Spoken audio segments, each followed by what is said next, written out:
Bom dia, professor. Bom dia, turma. Meu nome é Maria Eduarda e eu estou fazendo o trabalho sozinha.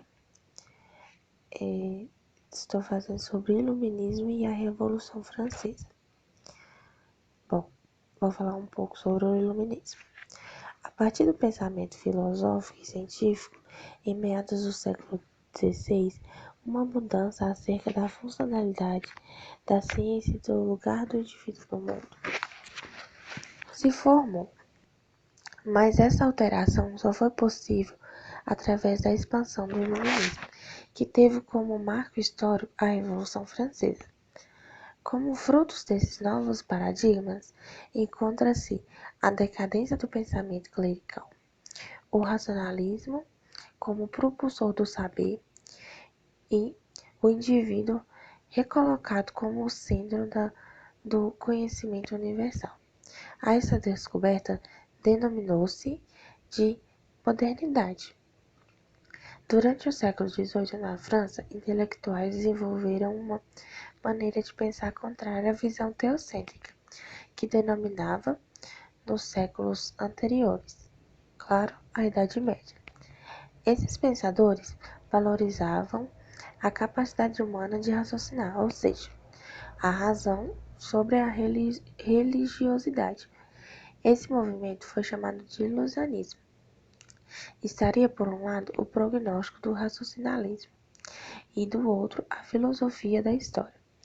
Assim, os homens poderiam ser os senhores de seus próprios destinos e conhecedor das leis naturais, física e humana, mas do sorte que adviria através da arte do cálculo político, adquirindo seu refino ao longo dos séculos XV ao XVIII, sendo os pensadores do século XVIII responsáveis pela mudança histórica abarcada pela Revolução.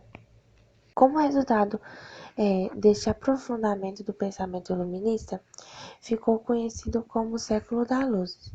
Este pensamento que tornaria o futuro um campo de possibilidades finitas, organizadas segundo o grau de probabilidade. Eliminava, então, a certeza ideológica dos partidos religiosos, da chegada de um juízo final e de uma única alternativa entre o bem e o mal. Ou seja, o iluminismo introduzia a problemática da secularização no momento em que as ordens religiosas eram questionadas, além de denunciar as intromissões e injustiças promovidas pela instituição na política dos estados. A partir daí, o homem, então, ele começou a se ver como detentor de seu próprio destino, formulando o racionalismo e contrariando, as imposições religiosas. Mas, mesmo com tantos avanços, os privilégios dados à nobreza e ao clero ainda eram predominantes. A liberdade individual se tornava o centro das discussões sobre política. Então, nesse sentido, podemos afirmar que o iluminismo teve sua primeira expressão teórica, mais centrada, no fim do século XVII, o inglês John Locke, considerado o pai do liberalismo, preocupado em modificar a concepção de súditos da coroa britânica para cidadãos. Locke defendia a liberdade e a tolerância religiosa, além de fundar o empirismo, que se trata de todo pensamento deriva de alguma experiência. Enquanto Locke trabalhava suas questões da liberdade, a Inglaterra vivia uma longa disputa entre a coroa e o parlamento, tendo como os defensores os Stuarts, grande parte da nobreza e a burguesia. Respectivamente, o país vive uma grande guerra civil e de conturbação política, social e econômica, nos anos referentes entre 1940 e 1689. E como resultado, teve a vitória das forças parlamentares sobre a absolutista. Como uma das grandes temáticas e defesa do pensador inglês, o Locke, decidiu, né, definir os direitos dos cidadãos e passar o Estado para essas pessoas, né? Então, agora falando sobre os interesses, né, da burguesia. Então, a filosofia iluminista era especialmente interessante para a burguesia, porque é, ela era uma classe social que, por mais que tinha muito dinheiro, não tinha poder político. E sua participação comercial sofria com as intervenções do Estado absolutista. No antigo regime, que ainda vigorava na França, o rei detinha todos os poderes, inclusive o governo interferia nas questões econômicas.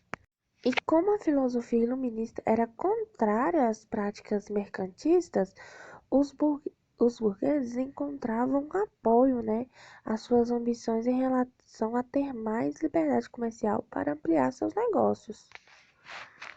As ideias iluministas caracterizavam-se por alguns princípios fundamentais: o racionalismo, o naturalismo, o liberalismo, a igualdade perante a lei. A razão é considerada uma fonte legítima para o alcance de todo tipo de conhecimento. Faz-se imprescindível os questionamentos e investigações para fomentar o conhecimento da sociedade política e econômica.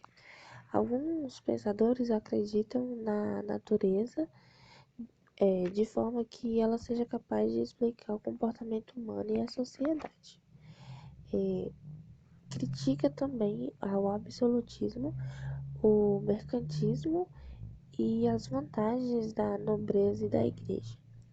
Defendem a liberdade política e a igualdade de todos, conforme as leis, marcando assim o início do processo revolucionário.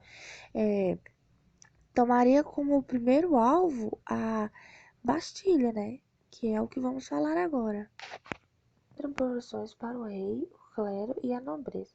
Os outros dois estados não pagavam tributos e ainda viviam à custa do dinheiro público. O primeiro estado era formado pelo clero, cerca de 2% da população. O segundo estado, formado pela nobreza, também 2% da população. O terceiro estado é formado pela burguesia, a alta burguesia, média burguesia, baixa burguesia, artesãos, aprendizes, proletariados, servos e camponeses, ou livres. E aí chegou ao ponto em que a França vivia no extremo de uma revolução. Claro, devido às situações sociais, à enorme satisfação popular e à crise econômica, além de somar com as exigências do terceiro estado e sua maior atuação no povo, né? Ficou em uma situação insuportável para o absolutismo. E, e com tudo isso, a população tomaria o poder e destronaria a monarquia.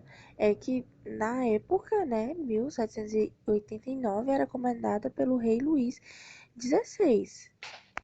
A queda da Bastilha foi justamente pelo que eu falei anteriormente, pelas injustiças que estavam acontecendo com o povo, que causou toda essa revolta, né? A desigualdade social, o abuso, né, do terceiro Enfim, os jacobinos. Bom, os jacobinos faziam parte de uma organização política criada em 1789, na França, claro, durante o processo da Revolução Francesa. No princípio, tinha uma posição moderna sobre os encaminhamentos revolucionários.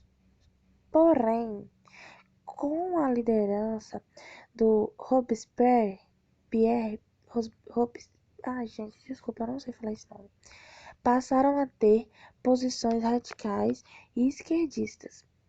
Pequenos comerciantes e profissionais liberais eram as principais camadas sociais que compunham esse grupo, né?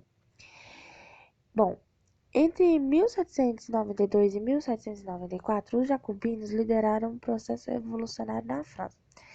O período ficou conhecido como Terror. Por quê? Porque foi uma época em que ocorreram muitos assassinatos de opositores políticos, principalmente de monarquistas e girondinos. Os girondinos eram um grupo composto